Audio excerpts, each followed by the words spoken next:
रत्नागिरी जिल्ह्यातील खेड तालुक्यातील लोटे औद्योगिक वसाहतीवर भीषण पाणी टंचाईचं संकट ओढवलंय। पाण्याच्या अभावी पुढच्या 48 तासात अनेक उद्योग ठप्प होण्याची सुद्धा शक्यता व्यक्त करण्यात आली आहे। उद्योग बंद पडल्यास हजारो कामगारांच्या रोजगारावर याचा परिणाम होणार आहे, अशी भीती सुद्धा उद्योजकांनी व्यक्त केली आहे। संपूर्ण देशावर पाणी टंचाईचं संकट हे पावसाच्या मान्सूनच्या लांबण्यामुळे आता घुंगावत असतानाच लोटे औद्योगिक वसाहतीमध्ये आपण उभे आहोत आणि या ठिकाणी अक्षरशः पाणीबाणीची परिस्थिती निर्माण झालेली आहे। लोटे औद्योगिक वसाहतीतील सर्व कारखाने हे त्या 48 तासामध्ये पाण्याच्या टंचाईमुळे शटडाऊन होतील की काय अशी भीती या ठिकाणी व्यक्त करण्यात येत आहे।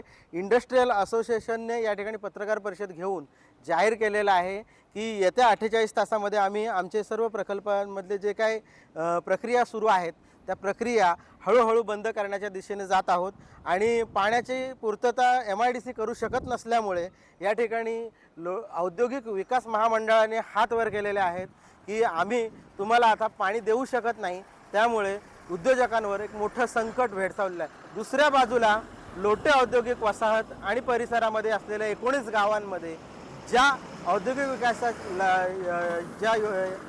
महामंडळाकडून पाणी पुरवठा केला जात होता तो देखील आता ठप्प झाल्याने 19 गावांवर पाणी करण्याची वेळ येणार आहे। याकडे राज्य सरकारने तातडीने लक्ष देण्याची गरज असल्याचं उद्योजक आणि नागरिक यांच्याकडून म्हटलं जात आहे। पुढारी न्यूजसाठी अनुज जोशी, खेड, रत्नागिरी।